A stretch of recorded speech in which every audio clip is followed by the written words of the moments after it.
So, isang magandang araw sa ating lahat mga idol. So, andito na naman tayo sa ating panibagong vlog. So, ito yung vineyard natin mga idol. Yung ina-update natin palagi yung ating munting ubasan. So, yung ginawa natin dito mga idol, clearing tayo ng ating mga dito sa tabi ng greenhouse natin. Tinanggal natin yung mga nakaharang na puno ng saging.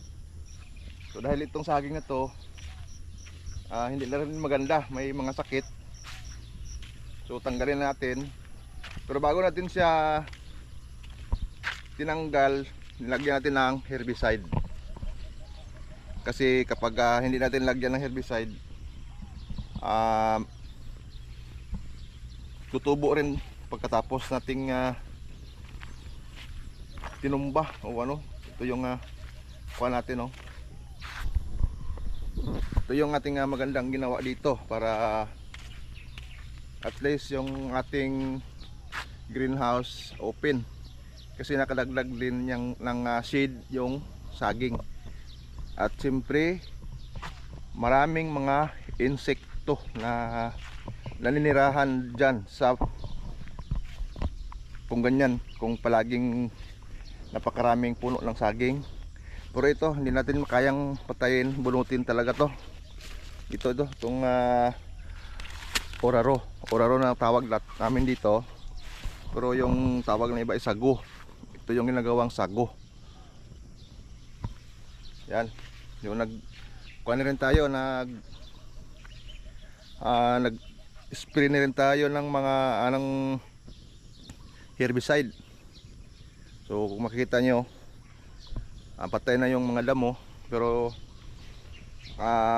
siguro mga 2 months tutubo na rin yan. So ito yung kuha natin mga idol, ipakita natin sa inyo yung ating mga ubas natin. Pero hindi pa masyadong marami yung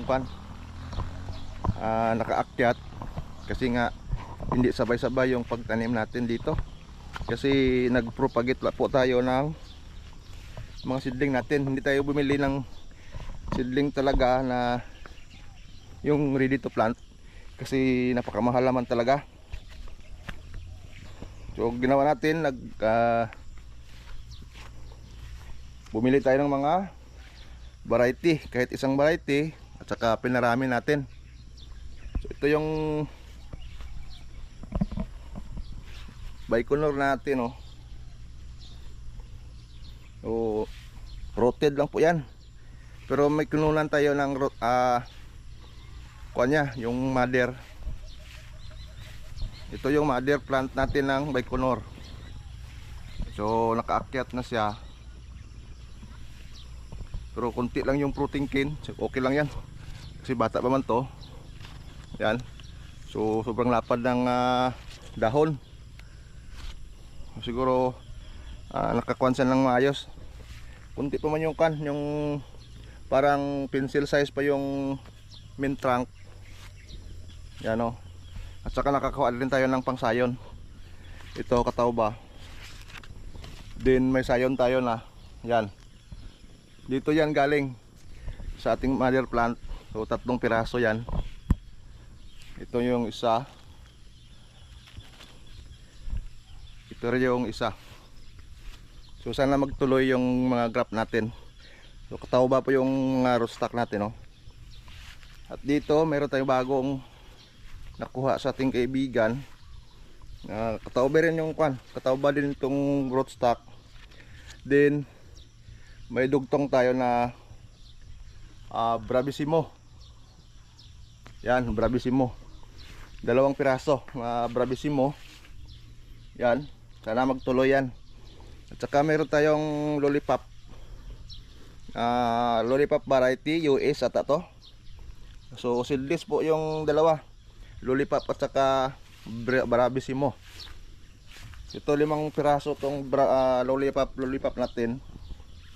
Sana magtuloy yung grafting natin dito. Kasi yung ginawa natin dito, yung green, matured green na sayon, yun yung magandang idugtong kasi mas active yung green kaysa yung cuttings talaga. Ano? Meron din tayong mga Everest. Yan. Ito Everest to. So ito yung pa natin, no. Unang puno. So wala siya. Nandiyan na siya sa taas. So pero green pa yung kanya. Protein cane. So hayaan lang natin siguro mga 2 months o 2 months siguro. Try natin pabungahin. At saka ito, nagbigay kasi siya ng bulaklak. Yan o. So naka full blooming na yung bulaklak niya. So hayaan na lang natin.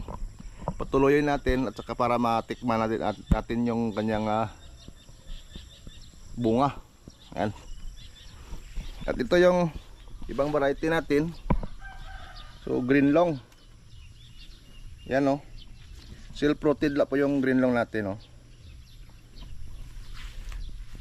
At siyempre yung cotton candy. Cotton candy. So medyo na siya. Malago na. Dito yung Jupiter seedless. So okay na rin dahil nung last natin pumunta dito siguro isang dangkal pa pero ngayon malaki na. Ito yung isang puno ng Jupiter seedless. Pero problema natin, no, kinakain. May kumakain ng dahon. Pero okay lang yan, na-applyan natin ng insecticide kagabi. So ito yung Preo Brasini na variety. So maganda din to. Medyo na siya. Pinutol natin dito para maka tatlo yung cordon yung patuloyin natin. Dito yung isa, tsaka dito yung isa, left, right at saka center. Yan yung training natin sa kanya. So 2 piraso yan, Preo Brasini. At saka yung kuha natin, no, Brazilian hybrid. So maganda talaga si Brazilian, no. Mabilis talaga magbigay ng protein cane si Brazilian hybrid. Ito na. Pagdating dito, putol natin siya kasi kuan lang 1.5 meters lang yung cordon natin sa kanya. Pero yung 3 cordon yung gagawin natin. Yan o. Yung isa dito para 3 piraso yung cordon natin. At saka mayroon din tayong Libya or Libya. Ito. Pero maliit pa. Pero okay na yan, maka-recover na yan. So ito yung Asos, Nadiska Asos. So 2 puno yung nilagay natin. Try natin kung ano yung resulta. Patuloyin natin. 2 puno. So kung baga twin. Yan. At ito yung Lurano. So si Lurano medyo maliit pa pero okay na rin yan. Kasi parang mabilis na rin siyang lumaki. Yan o. So siguro yan lang po muna mga idol, no. Update na rin natin sa inyo after siguro 1 month hanggang sa magbunga, para makita natin yung performance ng bawat variety dito sa ating area. So siguro yan lang po muna mga idol.